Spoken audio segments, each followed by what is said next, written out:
comportement de son amour envers la communauté, le comportement du pardon, le comportement, voilà. C'est très important, surtout dans des pays non musulmans. Surtout. Pourquoi occulter toute cette partie-là et se concentrer sur quelque chose qui ne nous concerne plus, puisqu'on n'est plus dans ce système de guerre tribale. Alhamdoulilah, l'islam aujourd'hui, le monde musulman est en paix à presque tous les pays. Pourquoi ne parle-t-on jamais du grand djihad? Pourquoi? Pourquoi personne aujourd'hui, parmi ceux qui parlent et qui font des pêches et qui amassent des milliers de personnes autour d'eux, etc., ne parle jamais du grand djihad? J'ai jamais compris pourquoi. Jusqu'à maintenant, je n'ai pas de réponse à ma question. Le grand djihad, ce grand djihad, le djihad akbar, contre le nefs, contre l'âme charnelle, ses passions, ses bas instincts, ses maladies. Allah tabarak, c'est pas moi qui dis, c'est Allah dit, et délaisser le péché extérieur et intérieur.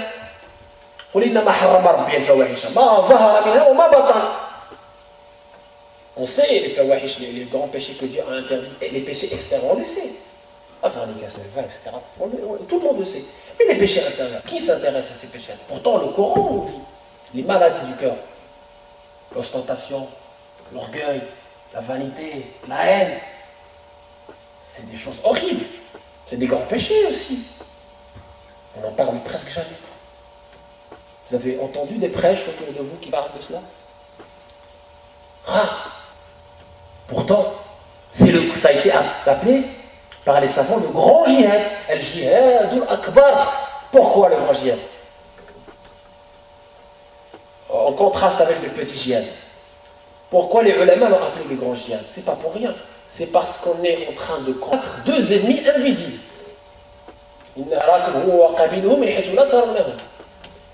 Deux grands ennemis invisibles, Satan et l'âme charnelle. Ses vices, ses vicissitudes, elle détourne les choses, elle te pousse vers les passions, vers les bas instincts, etc. Ce combat intérieur, Allah tabaraka wa ta'ala dit dans le Coran, adaflaha wa nafsi. Dans le Coran, il y a toute une description de l'âme humaine. Allah nous parle de l'âme charnelle, nafsi ammara bisu. Nous parle de l'âme qui blâme, nous parle de l'âme pacifiée,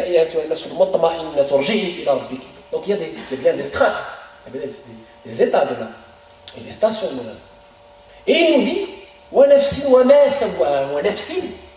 وما سواها فألهمها فجورها وتقواها قد أفلح من زكاها وقد خاب من دساها قد أفلح من زكاها. Allah tabaraka dit par là, mais celui qui l'a façonné, Allah tabaraka wa ta'ala. فألهمها فجورها وتقواها, il lui a donné son libertinage et sa piété. قد أفلح, celui qui va la purifier, eh bien, il aura le succès chez Allah, dans ce monde et dans l'autre.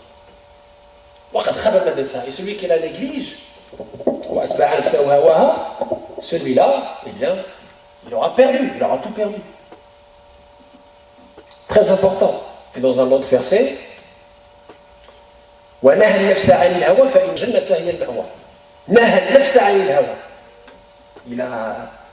il a bloqué son âme contre eux.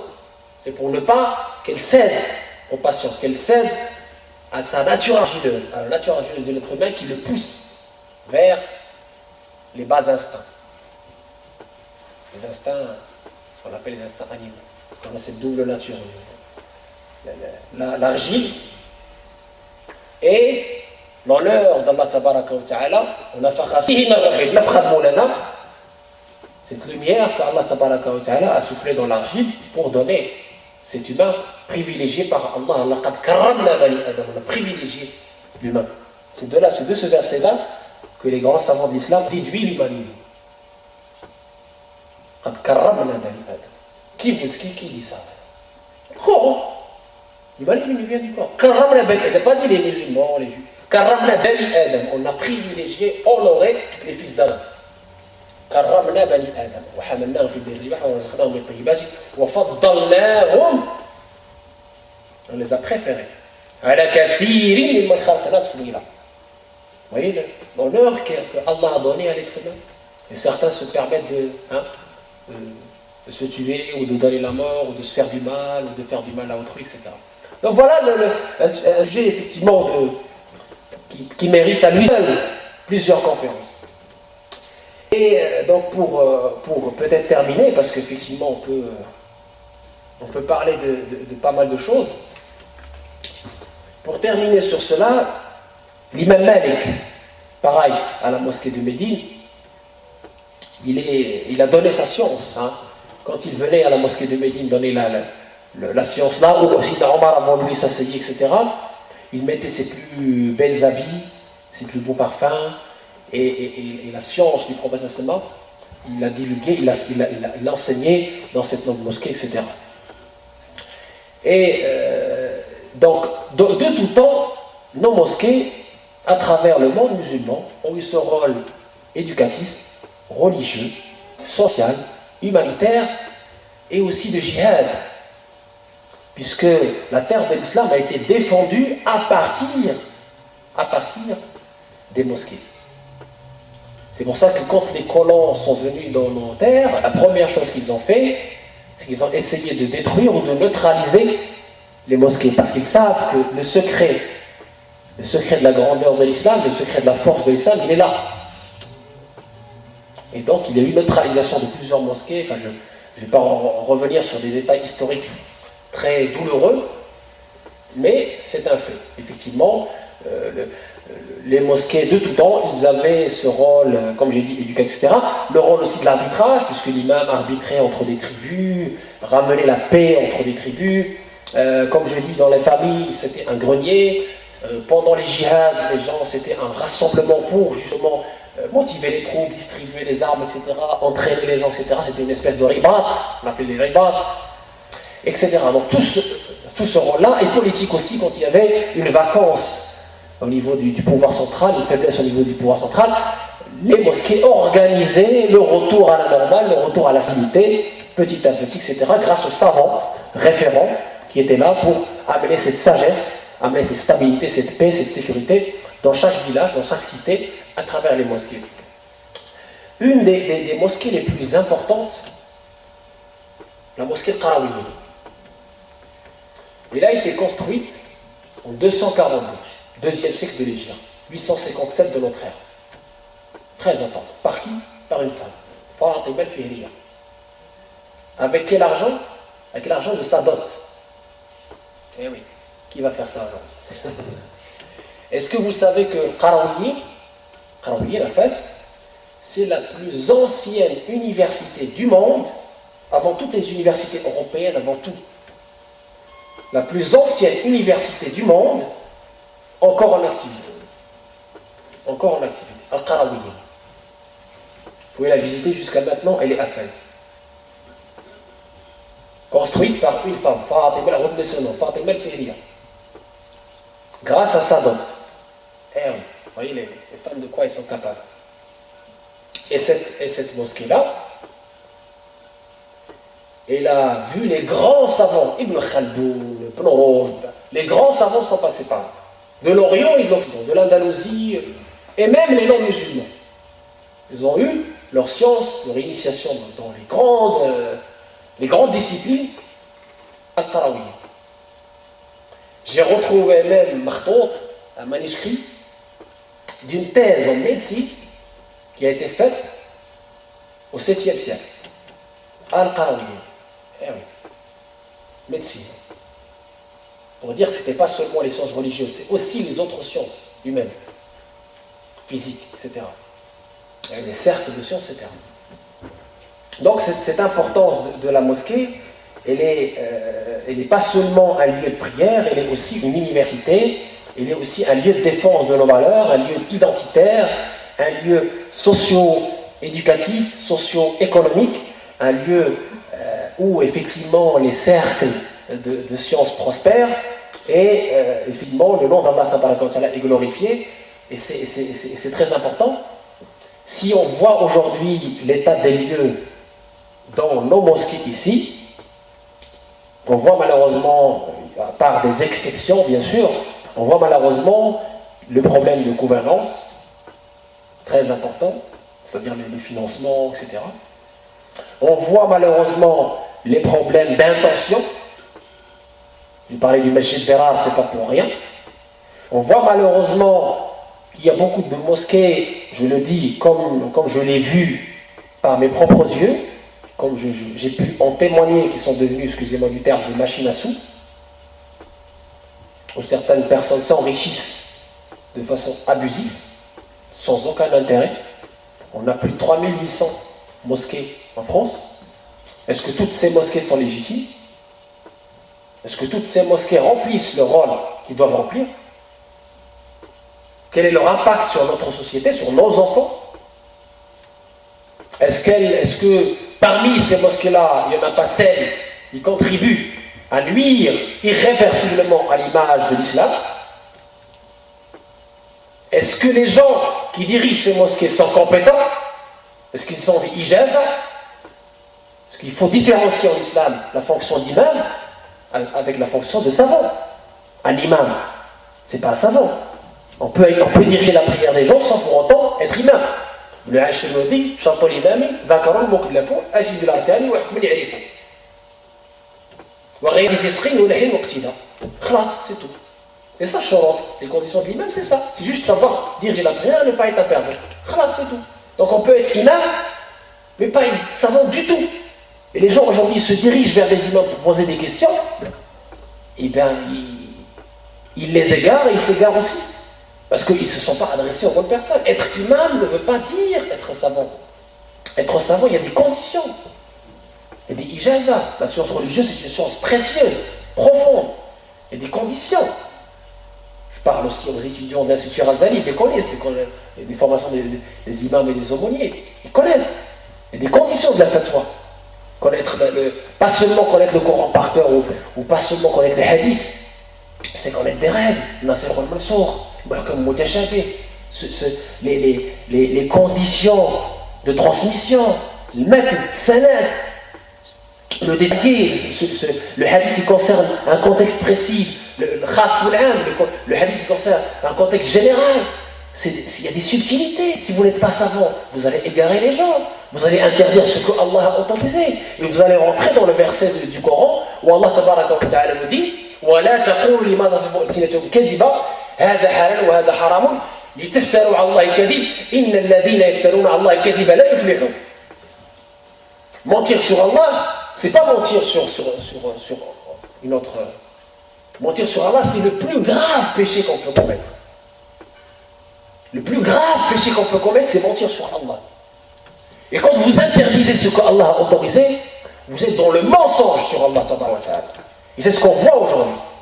On voit des gens qui interdisent des choses. Comment ils ont pu faire ça? Ils légifèrent à la place de Dieu. Comment ils font?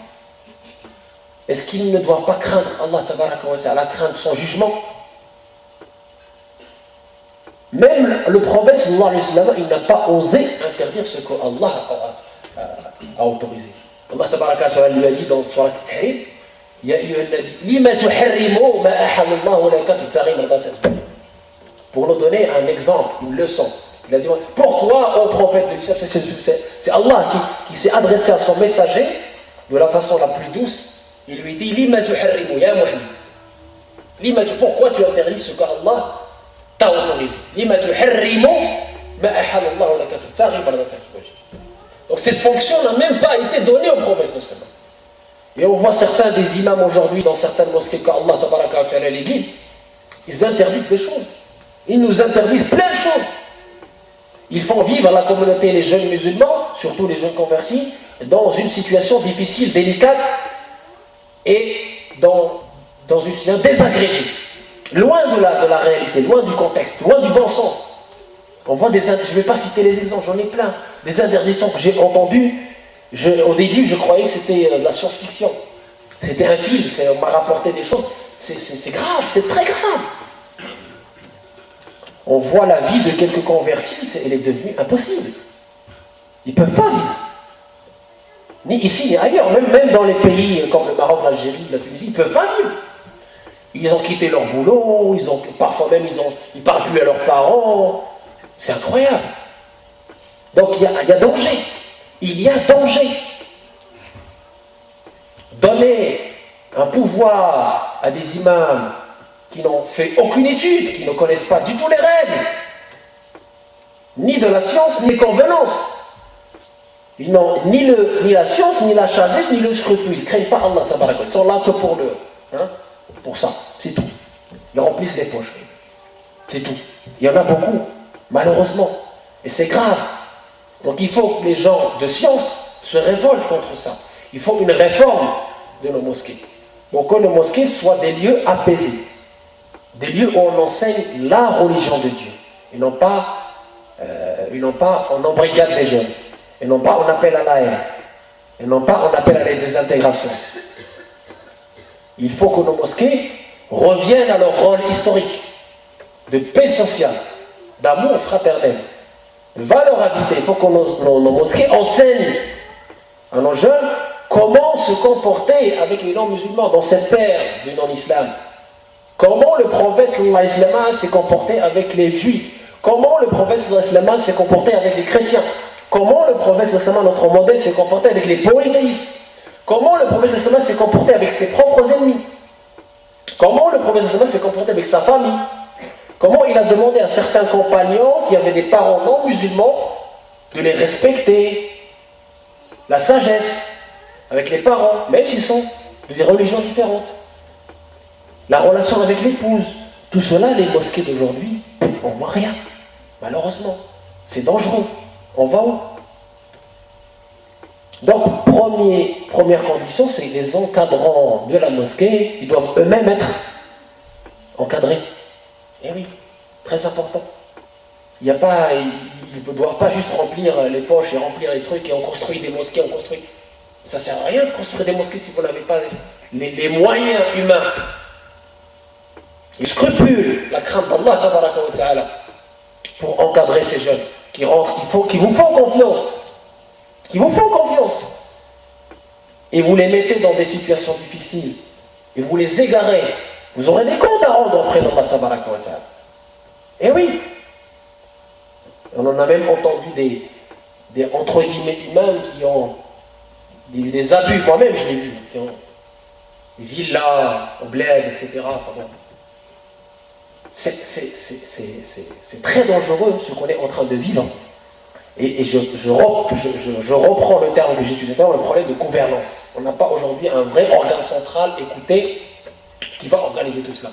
Parce que l'être humain, il a tendance à aller dans les dérives si on ne le centre pas, si on ne l'encadre pas. Donc il faut que nous, musulmans, on s'organise entre nous pour avoir un comité scientifique, un comité de sages, un comité de savants compétents qui craignent Allah et qui encadrent toutes ces mosquées et qui établissent une charte pour nous, salutaire, pour dire voilà les critères pour être savant et pour pouvoir répondre aux questions des jeunes, pour pouvoir encadrer les jeunes.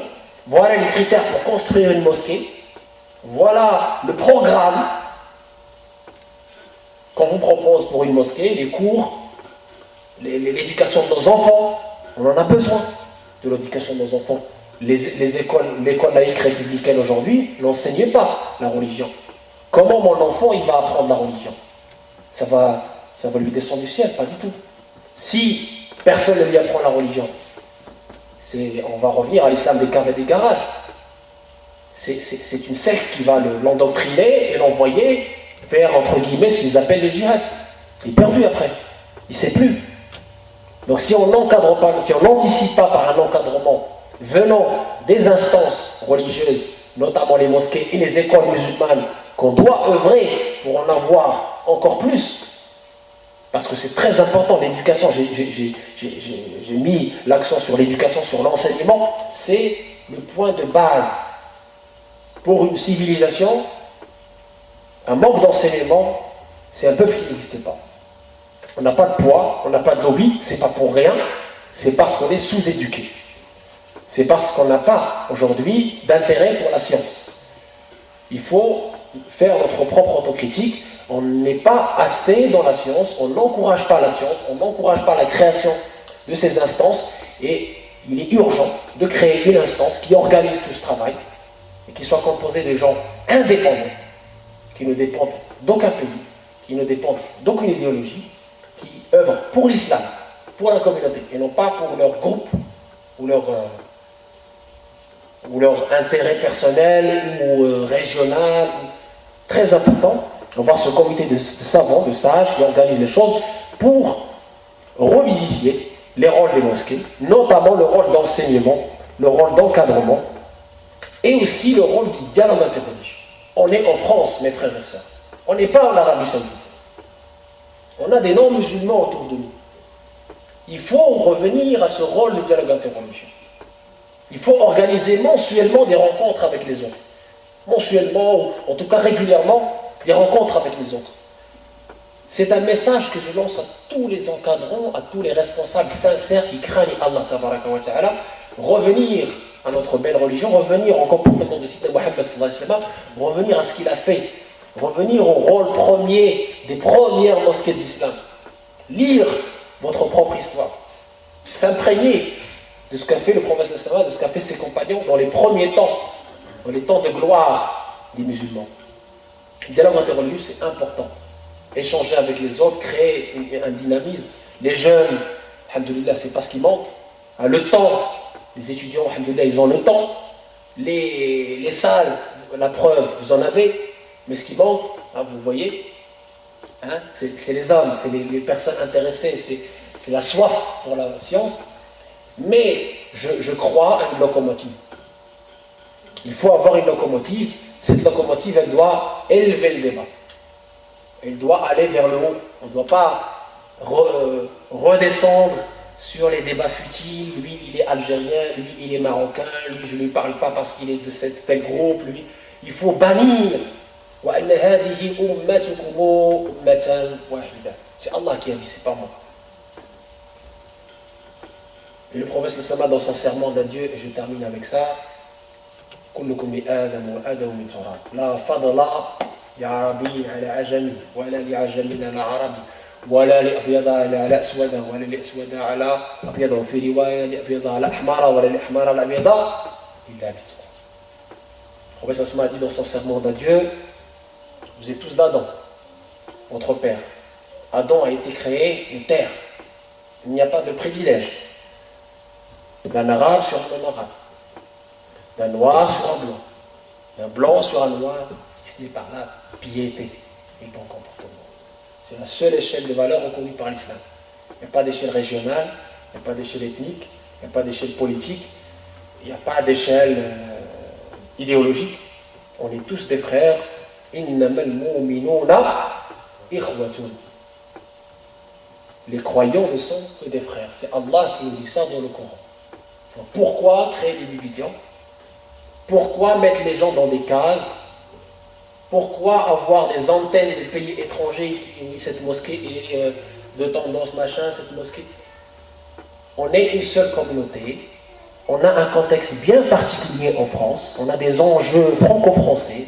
Les musulmans de France doivent le comprendre. Les encadrants doivent être à la hauteur de ces enjeux. Et on doit œuvrer tous ensemble, hommes, femmes, de tous horizons, de toutes tendances, dans le respect d'un élément sacré de l'islam, le respect et l'amour fraternel. لأن الله تبارك وتعالى لأن رسول الله صلى الله عليه وسلم يقول لا تدخلوا الجنة حتى تؤمنوا ولا تؤمنوا حتى تحابوا. Vous n'entrerez pas au paradis si vous n'avez pas la foi. Et vous n'aurez pas la foi si vous ne vous aimez pas entre vous. وآخر دعوانا الحمد لله رب العالمين.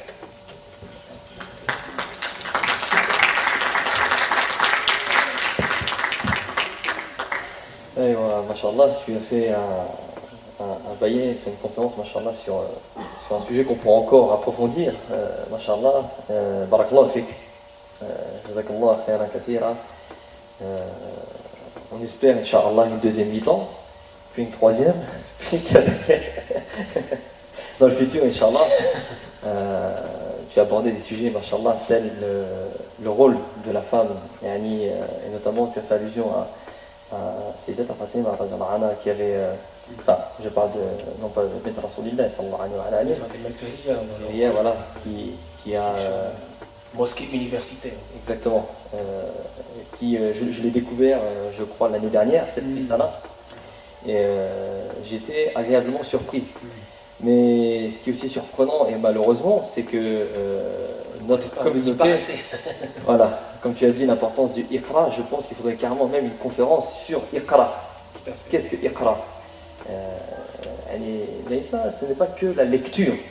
Iqra, c'est beaucoup plus vaste que ça, c'est l'instruction générale, et qui n'est pas que, comme tu as dit, religieuse, c'est-à-dire d'ordre théologique, mais tu as fait allusion notamment à la médecine, il y a tellement de choses qu'on pourrait parler, et tu as dit que dans les mosquées, subhanallah, des siècles précédents, parmi les premiers siècles jusqu'à aujourd'hui, toute science est enseignée machallah, dans les mosquées, et c'est vrai que ça s'est perdu. Ça s'est perdu même un peu partout dans notre monde musulman, que ce soit en Orient, au Maghreb, jusqu'à même ici, en Occident.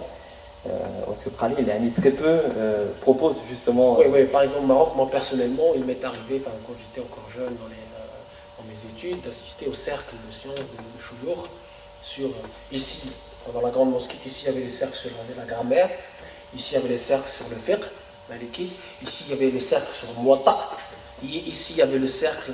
Donc c'était un plat diversifié, très beau, et effectivement, la mosquée était bouillonnante, comme la ruche de l'abeille, en fait. On entendait zzz partout, c'était magnifique. Et je regrette qu'un pays grand comme la France, où il y a une certaine liberté religieuse qui est quand même immense, qu'on ne profite pas justement pour s'organiser de cette façon et avoir, Inch'Allah Rahim, dans nos mosquées, une effervescence religieuse, au lieu de s'occuper de juger l'autre et de critiquer celui-là. C'est vrai, tu as raison. D'ailleurs, une petite parenthèse, on va dire historique.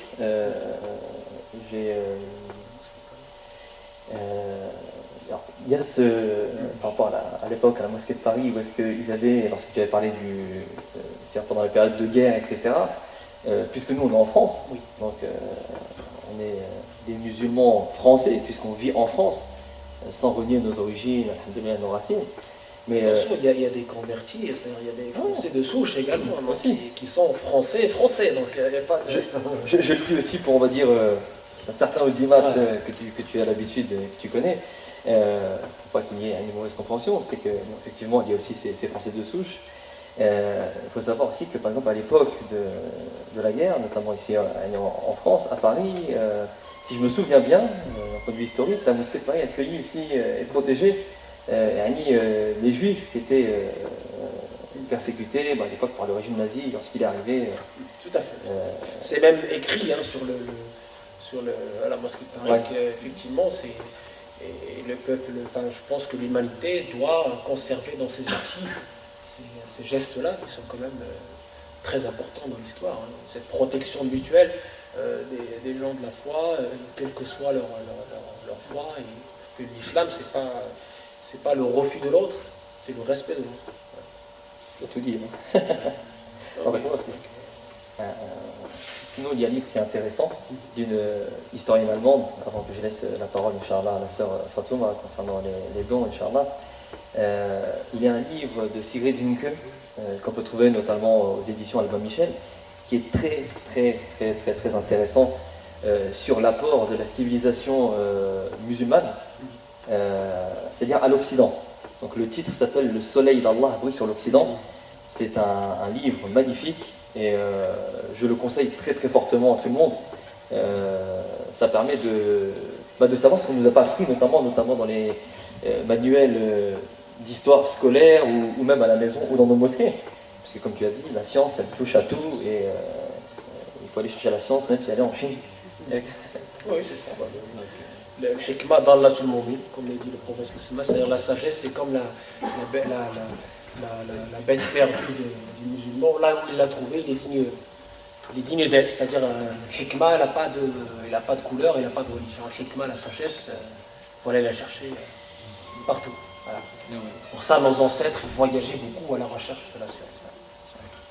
Alhamdulillah, on va, Inch'Allah, je vais donner le micro à à la sœur, Inch'Allah, Fatima, qui a un petit mot à dire. Je ne sais pas si elle veut s'approcher, Inch'Allah, ou si je lui transmets le micro. Fadli.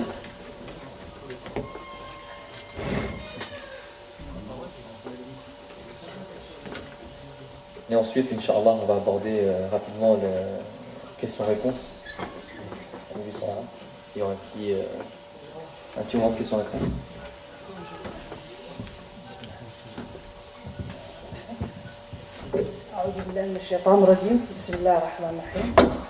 Voilà, moi je me présente, je suis membre de l'association Al-Wafa et en plus de l'UCME. Aujourd'hui, si je pris la parole pour dire juste quelques phrases, c'est pour un peu sensibiliser nos frères et sœurs musulmans d'Hébreu que la mosquée, comme le cheikh nous a expliqué, ça n'appartient ni à une couleur particulière ethnique, ni à une communauté. La mosquée, elle est à tout le monde. Et la mosquée, ce n'est pas les 4 murs qu'on construit, c'est la foi, l'intérieur de nous. Qu'est-ce qu'il y a? Quel est notre projet pour ce mosquée? La mosquée, est-ce que c'est pour aller faire la prière et sortir de là et oublier tout? Ou est-ce qu'à la fin, c'est pour nos futurs enfants et arrière-enfants que peut-être nous, on arrivera demain à un certain âge et on n'a pas, comment dire, cette possibilité de continuer, mais on a au moins laissé l'avenir derrière pour nos petits-enfants qui auront demain besoin des grandes mosquées. Mais c'est juste pour dire, il faut que le cœur des musulmans, comme on dit dans le Coran, c'est juste, il faut qu'on soit unis. Et l'unité, et chacun a un rôle important envers lui, premièrement. C'est pas dire, voilà, pourquoi mon frère il l'a pas fait, moi je ne le fais pas. Il faut se dire, chacun de nous a un rôle pour la construction de cette mosquée. Et de faire, de nier sadra, et non pas de regarder la couleur ou comment on appelle, l'ethnique ou la communauté ou celle-ci ou celle-là. J'ai juste à dire, si on veut réussir à un projet, on arrivera. 1 euro, c'est lui qui peut donner 1 euro et c'est lui qui peut donner 10 centimes. Allah il va avec le coup, d'accord? Mais ne dites pas, moi je ne l'ai pas, je ne peux pas donner. Je n'ai pas une grande somme et je ne peux pas donner. Non, tu as 10 euros, tu peux donner dans les 10, 50 centimes. Et 50 centimes, Allah il va avec le coup. Et il te donnera encore plus. Mais si tu te dis, moi je n'ai pas beaucoup, mais je reste là où je suis, tu n'auras jamais rien et tu n'avanceras pas. Et dites-vous que si par exemple aujourd'hui, chacun de nous prend cette responsabilité et se dit, voilà, moi j'ai une responsabilité envers mes frères et sœurs musulmans. Et je ne compte pas sur lui ni sur l'autre, mais sur moi-même. Hier on a fait, c'est pour vous dire, hier on a fait un trajet de 60 km d'Évreux. Et de Niye on est parti.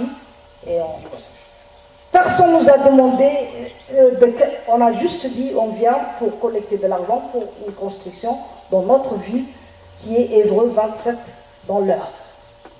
On a fait le commerce et personne ne nous a demandé, au contraire ils nous ont encouragé de voir qu'il y ait de femmes, pour la première fois qu'ils voyaient de femmes qui venaient manifester pour récolter de l'argent.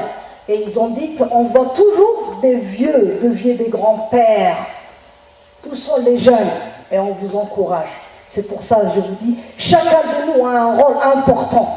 Et ça n'appartient ni aux Algériens, ni aux Marocains, ni aux Africains, ni aux Sénégalais. Ça appartient, c'est un projet pour tout le monde. Et comme il a dit, aujourd'hui, s'il y a un président américain noir, et il n'y en avait pas il y a quelques siècles, c'est parce que, comme ils ont dit, week-end, comme on dit, on peut arriver, on se donne la main et on dit, on avance et pas en arrière. Et qu'Allah nous aide et que le nia au fond de vous, que ce soit la pureté et la foi de croire à ce projet et de ne pas dire, voilà. Inch'Allah qu'Allah nous aide et qu'on soit solidaire et qu'on se tient, qu'on se donne la main. Assalamu alaikum, je voudrais juste rajouter un petit mot. C'est que, ça motive beaucoup ce genre de paroles parce que nos sœurs sont très actives, machallah, il faut leur reconnaître et elles nous aident beaucoup aussi à nous motiver. Bon, moi je tiens à dire, parce que c'est important je crois, de ne pas être hypocrite. Bon, nous savons qu'à Évreux, nous avons des difficultés. Machallah, le Cheikh nous a appris qu'est-ce que c'est une mosquée. C'est vraiment un lien humain plutôt qu'un lien de bâtiment. Donc moi, en tant que vice-président de l'association UCME, j'ai une responsabilité, c'est de toujours renouveler ce message qu'on avait à la base, car on était vraiment une plateforme pour s'unir. Et je crois que beaucoup croient encore à cela. J'appelle toutes les associations, toutes les mosquées qui ne nous ont pas encore rejoints, pour différentes raisons, qui peuvent être légitimes ou à se critiquer de l'intérieur. Nous avons un projet commun. L'UCME, ce n'est pas un projet fini, c'est un projet en construction. Que ce soit l'association AME, que ce soit la mosquée 21, que ce soit la mosquée Essalam. Moi, je les invite au nom de la fraternité qu'on puisse avoir à se réunir. Parce que ce projet-là, s'il tombe à l'eau, je ne crois pas que les non-croyants vont nous laisser d'autres opportunités. Que Dieu nous aide. J'espère que je n'ai pas lésé le sujet. Je passe le mot à Madame Hadid.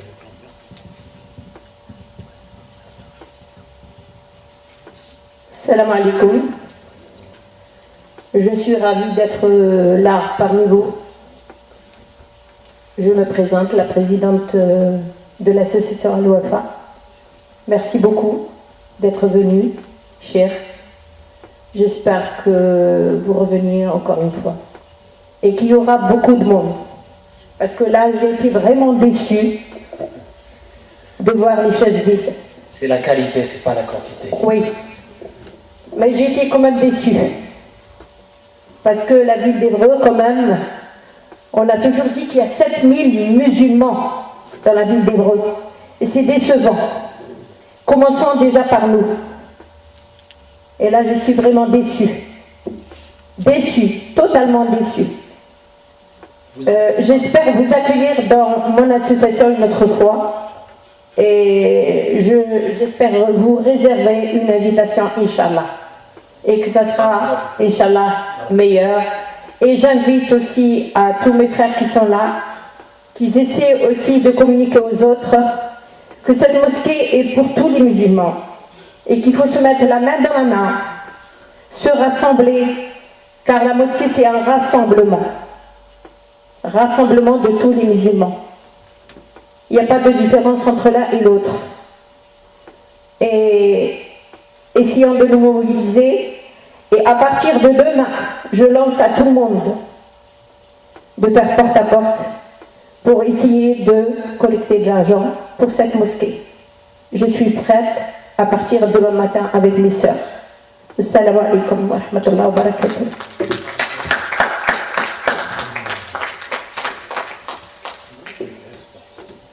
Donc,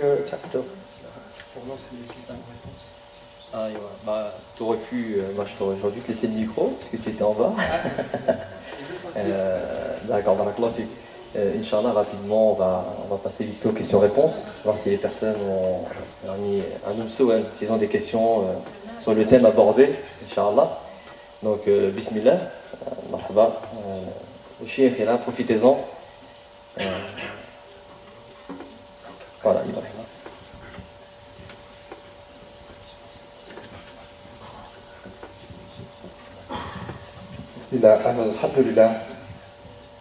Alhamdulillah, parce que nous nous sommes nourris spirituellement. Je comprends la déception de Madame la Présidente, parce qu'en fait c'est une opportunité. C'était un cours que beaucoup de fidèles ont raté. Les rappels historiques qui ont été faits sont d'une extrême importance. Et je pense que parmi ces rappels-là, les efforts qui ont été consentis pour l'édification de la mosquée de Médine, vous l'avez rappelé, et une fois on avait reçu un de nos grands frères, Cheikh Abiketchet, qui a rappelé comment les frères sont arrivés à Médine. Et avec l'image qui était, ils sont arrivés les mains sur la tête, c'est-à-dire avec zéro. Et comme vous l'avez si bien dit tout à l'heure, la mosquée de Médine aujourd'hui, qui était d'une simplicité. Et croyez-moi, c'est cette simplicité de la mosquée de Médine qui nous a inspirés au début, lorsqu'on parlait de ce projet. Les divisions dont a parlé Hamza tout à l'heure existent, mais au démarrage du projet, Dieu sait qu'il y avait un grand rassemblement. C'est pourquoi aussi, de ce rassemblement, au moment où il a fallu proposer une appellation pour le projet, nous avions pensé à union. Pour cette unité pour laquelle nous devons travailler. Moi, je ne désespère pas que les musulmans feront l'union. Aujourd'hui, il y a des efforts à faire et je pense, l'appel de Hamza, il est bon. Il y a également un effort à faire, c'est d'aller vers les structures qui existent aujourd'hui dans Évry. Il faut aller vers ces structures qui existent pour travailler à établir cette union. Ils sont des piliers de la religion dans notre ville. Ce sont des pionniers, il faut le dire, parce que ce sont une partie de ces responsables, font partie de ceux qui ont sorti notre religion des caves pour aujourd'hui les installer dans des pavillons. Et le projet a l'ambition de l'installer dans un lieu dédié, un lieu propre, qui n'aura pas les contraintes que ces différents lieux ont aujourd'hui.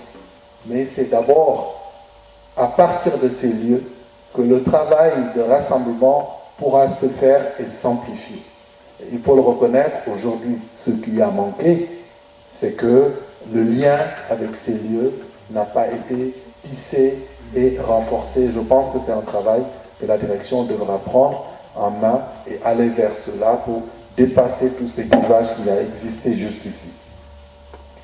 L'autre chose, vous l'avez dit, si nous avons prévu des activités d'animation dans l'association telles que ce rassemblement d'aujourd'hui, c'est justement pour préparer les gens à savoir que, comme vous l'avez appelé tout à l'heure dans les différentes sourates, notamment, moi j'ai retenu la sourate Nour qui était celle que j'avais prévue pour lire, pour rappeler que Allahum nuru samawati wal ard, masalu nurihi kamitkatin fiha mitbahum al mitbah, fi zujjajati azujjaja كأنها كوكب دري يوقد من شجرة مباركة زيتونة لا شرقية ولا غربية يقال زيتها يضيء ولو لم أمسس النار نور على النور يهدي الله بنوره من يشاء ويضرب الله الأمثال للناس Wallahu yarzuq man yasha'u bighayri hisab. Et dans le Fi Buyut, le ayat qui s'ouvre, Fi Buyut adinallah an turfa wa yuzkara fiha ismuhu yusabbihu lahu fiha bil udwi wal asar. C'est justement cela. Les mosquées, une fois qu'elles seront édifiées, aussi modestes qu'elles seront. C'est pourquoi, à un moment donné, quand les gens se sont mis à se poser des questions, est-ce que nous serons capables de faire cette mosquée? Nous avons dit, scindons les différentes parties. Faisons d'abord la partie importante qui fait le projet, c'est-à-dire le lieu où nous ferons la salade, le lieu où seront dispensés les premiers enseignements. Quand les gens seront habitués à ce lieu, quand ils s'en approprieront, tout le reste de ce que nous voudrons, nous pourrons le faire. Des salles de classe, une école, ou tout ce qu'on voudra, ça pourra se faire. Je ne perds pas foi pour ce qui concerne le projet. Je pense juste qu'il y a une question de méthodologie et de démarche et il faudra la faire. Le projet, il se fera en fédérant tous les musulmans d'Évreux, Inch'Allah, et on y arrivera. Assalamu alaikum wa rahmatullahi wa barakatuh.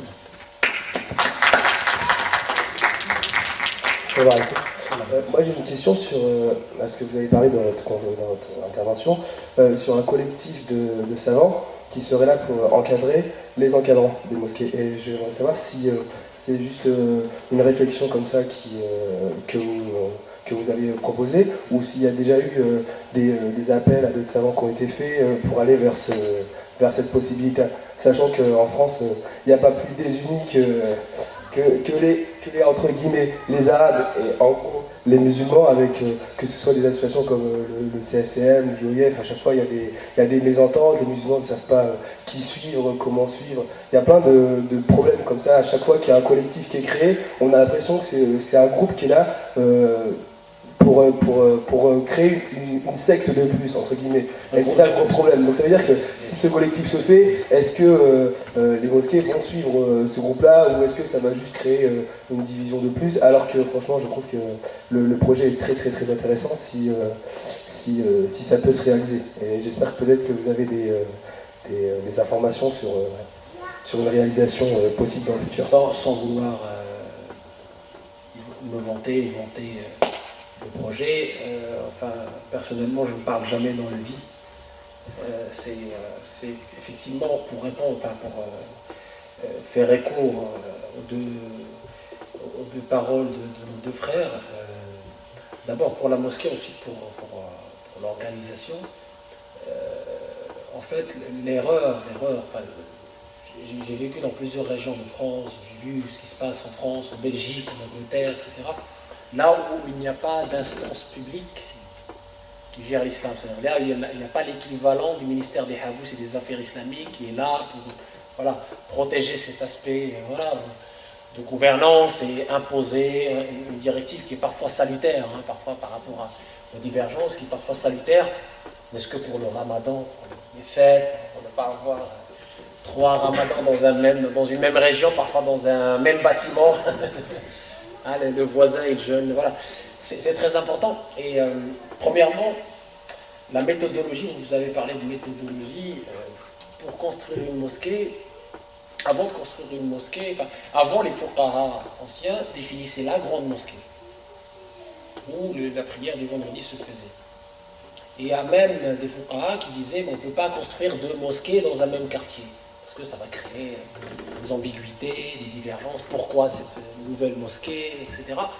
Après, les fuqaha ont dit pourquoi pas, s'il y a une distance géographique qui permet justement aux musulmans d'être plus réconfortés s'ils vont là parce qu'ils habitent plus. C'est une question d'organisation. Après, pourquoi pas, si les intentions sont bonnes, il n'y a pas de compétition entre les mosquées, ça se complète, donc que ce soit géographiquement, que ce soit par rapport... Donc pourquoi pas 2 mosquées, mais assez éloignées pour que les gens de cette mosquée, les gens qui habitent, les mitoyens, les riverains de cette mosquée puissent honorer leur présence ici, et les riverains de cette... Mais que ça ne soit pas une compétitivité, que ça ne crée pas de la division. Ça, c'est la condition. D'accord ? Ça ne crée pas de la division, parce que ça ne sert à rien d'avoir des bâtiments si le rôle qu'on a défini tout à l'heure de la mosquée n'est pas réalisé. C'est antiproductif et c'est pas ça la mosquée. Ça ne serait pas une mosquée. On s'approcherait plus du terme béra que du terme mosquée. Très important. Donc on n'est pas là pour créer de la division. Une mosquée n'a pas vocation à diviser, elle a vocation à unir. Donc tout ce qui est contraire à cette union, ça ne sert à rien. Ça ne sert à rien, c'est la sagesse même, c'est le bon sens même. Ça, c'est une question donc de méthodologie, d'aller, moi je le dis par expérience, parce que j'ai vu les conflits dans d'autres régions, même l'Île-de-France, si je parle de l'Île-de-France déjà, le nombre de conflits que j'ai vu même des gens se bagarrer à l'intérieur du mihrab. C'est incroyable, ils se bagarraient, la police a intervenu avec du sang. J'ai vu ça de mes propres... C'est horrible. C'est horrible. Vaut mieux fermer que voir ça. Et justement, pourquoi il y a ça? Parce qu'il y a des clivages politiques, parce qu'il y a ceci, parce que celle-là, elle suit telle, je ne vais pas nommer, et l'autre, elle suit machin. Donc, pour avoir une sagesse, ce qu'il faut premièrement, c'est avant d'entamer la démarche, c'est de voir les instances qui existent, se rapprocher d'eux et créer une espèce de symbiose et et expliquer que voilà, on n'est pas là pour contrer, pour concurrencer, parce que parfois c'est des enjeux financiers. Vous voyez comment les gens y pensent. J'ai parlé tout à l'heure de machine à sous. Il y a des gens qui pensent, qui disent, ah ben tiens, si créer une mosquée à côté, eh ben le flux financier, il va vers... on va diviser le gâteau par deux, c'est pas bon pour mes finances, et voilà, je vais pointer au chômage encore une fois. Enfin bon, il y a des gens qui réfléchissent comme ça, donc l'intérêt de la communauté, il est derrière. C'est pas, voilà. Ça, c'est de la réalité. Hein. Je ne suis pas là pour donner des fleurs, je suis quelqu'un de franc, je suis connu pour ça, donc je ne mâche pas mes mots. Malheureusement, il y a beaucoup d'intérêts financiers dans ces affaires-là. Et l'être humain, malheureusement, parfois, il va vers les dérives. Donc ça, c'est très important de bien connaître, d'avoir ces intentions, de bien connaître le milieu, le contexte, et d'avoir cette relation, comme vous l'avez bien dit, étroite et bonne avec les autres frères et les autres institutions pour essayer au moins de créer une entente et d'avoir le soutien moral et intellectuel de ces gens-là pour ne pas créer de division, ne pas créer une animosité, une haine, parce que c'est contraire justement à toute la morale islamique et au but même d'une mosquée et au fondement même d'une mosquée. Pour le collectif, l'idée ne vient pas d'aujourd'hui, hein, et je ne suis pas la seule à porter. Il y a un certain nombre de chouyours avec moi qui vont dans le même sens. L'idée, c'est pas de créer un nouveau. Rassurez-vous. On n'est pas là pour créer un nouveau. L'idée, c'est tout simplement qu'on avait, notamment pour l'observation du hilal, c'est-à-dire du croissant, la naissance du croissant du Ramadan, ou même de tous les mois, on avait pensé à prendre des personnalités sages de chaque organisme qui existe. Tout simplement. Aussi simple que ça. On part au plus simple. On aime beaucoup la simplicité. De partir sur des référents de chaque instance et de dire, voilà, ce référent qui représente tel machin, ce référent qui représente... Ils ont fait l'observation à l'Observatoire de Paris, ils ont vu le croissant naître, etc. Donc voilà, lancement. Par exemple, c'est un exemple. Ce collectif, on ne peut pas aujourd'hui mettre tout le monde d'accord. Ça, c'est une réalité. Le seul qui peut mettre tout le monde d'accord, c'est l'autorité. Sidna Usman a dit, Inna Allah yaza'u bis-sultan, ma la yaza'u bil-Qur'an. C'est l'autorité qui met tout le monde d'accord. On ne peut pas avoir... Si il n'y avait pas besoin d'autorité, il n'y aurait pas de calife en islam. D'accord? Dans l'islam, il y avait toujours des référents. S'il n'y a pas l'autorité, il n'y a pas l'organisation. C'est pour ça que vous voyez aujourd'hui des gens qui se fritent, etc. Parce qu'il n'y a pas cet organe central qui va justement parfois imposer. Parce que parfois, il faut imposer. C'est comme ça. C'est comme les enfants. Si vous les laissez faire n'importe quoi, voilà. Il faut à un moment une autorité parentale qui dit tiens, voilà les limites, voilà le cadre. C'est très important. Et donc on a besoin de cette autorité-là. Aujourd'hui, cette autorité n'existe pas parce que la France a décidé de ne pas se mêler de la religion. Pourquoi pas? Elle se mêle quand même, hein, par d'autres biais, par d'autres intermédiaires. Mais on n'a pas le même schéma qu'en Belgique, par exemple, où il y a un organisme qui est reconnu, etc. On n'a pas le même schéma qu'en Italie. Donc on a une spécificité française. Je ne dis pas que je porte la solution magique, mais cette solution passe d'abord par les jeunes. Et les jeunes, surtout les jeunes qui n'ont rien à voir avec comment on appelle ça, ces idéologies, ces antennes de pays étrangers, qui ne veulent être ni de tel pays, ni de tel... C'est-à-dire un islam franco-français qui respecte le contexte, qui n'a rien à voir, qui est indépendant. C'est l'indépendance. Le mot-clé, c'est l'indépendance. Si on arrive à avoir un certain nombre de jeunes qui se manifestent pour porter cette idée, pour porter ce projet-là, ça sera faisable. Parce que c'est vous l'avenir. L'ancienne génération, elle a eu le mérite de construire des choses. Alhamdulillah, jazahumullahu khayran. Ils ont fait des choses. Maintenant, le tour est à la nouvelle génération pour bouger, pour créer un dynamisme, en respectant évidemment l'ancienne génération, en œuvrant main dans la main et en trouvant des vraies solutions de gouvernance. Et pour nous, une première solution serait d'avoir des référents de chaque grand organisme connu, malgré les divergences, avoir ce truc-là et ne pas créer un nouvel ordre. Parce qu'il y a eu déjà des essais de créer des collectifs, ils ont été avortés très rapidement. On a vu, bon, je ne vais pas citer les noms, on les a vus créer, ça crée encore plus d'ambiguïté que de solutions. Donc pour moi la solution c'est de prendre ce qui existe et d'essayer de prendre des référents de chaque organisme et de monter justement une espèce de conseil de sages, ce que j'appellerais le conseil des sages, pour qu'ils puissent donner des directives lumineuses qui respectent l'intérêt de l'islam et des musulmans en considérant le contexte français.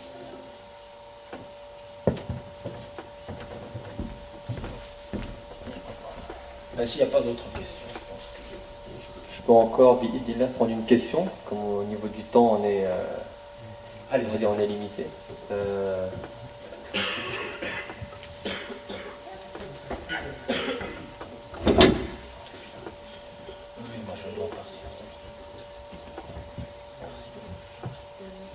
Assalamu alaikum. Je suis une sœur de l'UCNM et je m'active dans l'association. J'ai bien écouté votre conférence qui a été très intéressante avec plusieurs points. Question. Moi, quand j'entends Islam de France, j'avoue avoir une petite inquiétude, à savoir est-ce que c'est pas un islam vidé de sa substance. Est-ce que c'est pas un islam vidé de sa substance? Deuxième question, quand on voit les lois sociétales qu'impose la France, est-ce qu'il peut y avoir, s'il peut y avoir compatibilité, c'est tant mieux, c'est ce que nous souhaitons. Mais sincèrement, est-ce qu'il peut y avoir compatibilité dans la mesure où les lois sociétales, généralement, qui ont été énoncées récemment, vont à l'encontre de certaines préceptes islamiques forts. C'est la raison pour laquelle je me pose la question, est-ce qu'en voulant absolument avoir un islam de France, est-ce que ça ne serait pas un islam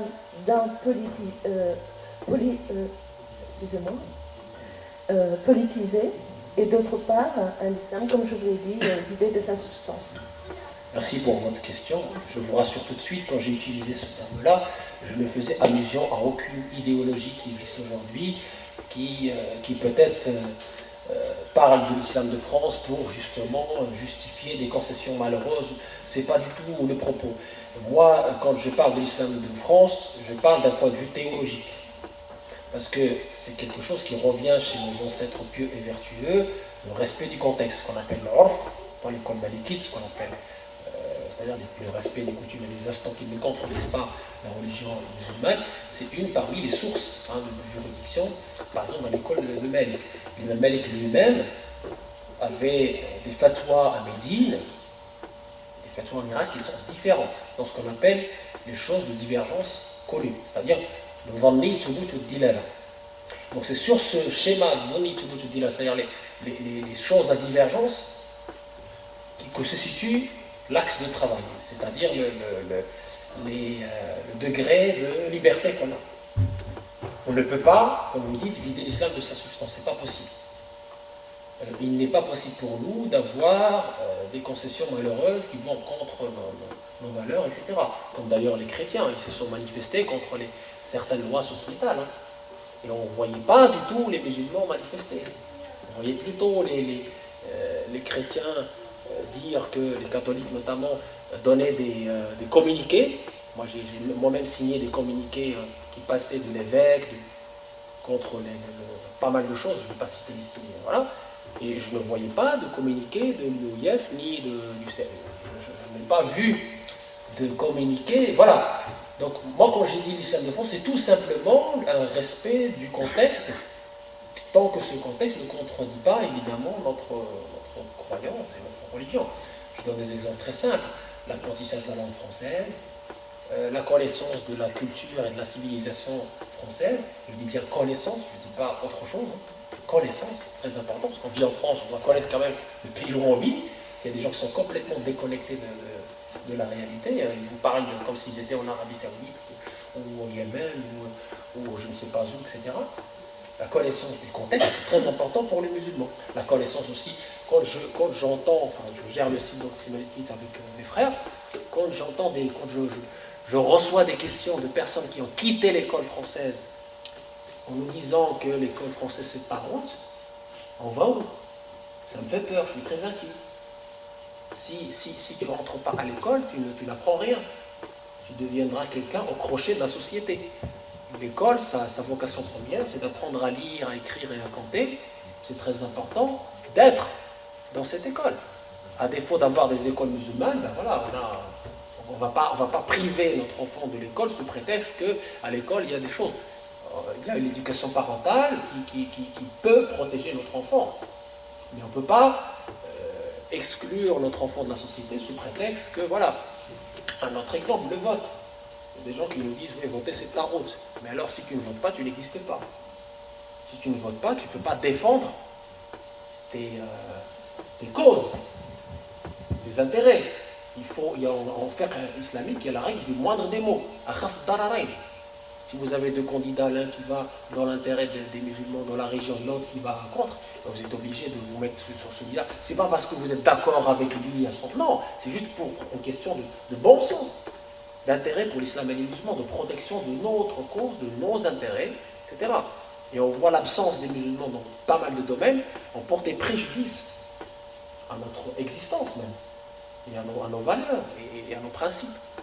Un autre exemple aussi, quand je vois des personnes qui refusent, enfin, on avait un élève brillant qu'on a suivi, il est arrivé à l'école de médecine, il a dit oui mais la médecine c'est haram. Et qui vous a dit ça? Ah mais je vais être dans la mixité, je vais peut-être soigner des femmes. Mais ça ne va pas, vous privez de médecine, vous privez de médecine. Pareil l'avocat, on avait un frère qui a refusé de devenir avocat. Mais qui va défendre les causes des musulmans?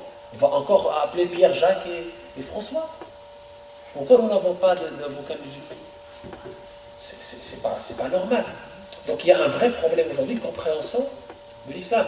C'est ça que j'appelle la modération, l'équilibre, le respect du contexte. Quand vous voyez des jeunes qui veulent s'exclure de la société, qui ne veulent plus travailler, qui veulent rester chez eux ou rester en retraite perpétuelle à la mosquée et être au crochet de la société, se nourrir par les subventions comme les acédiques, etc.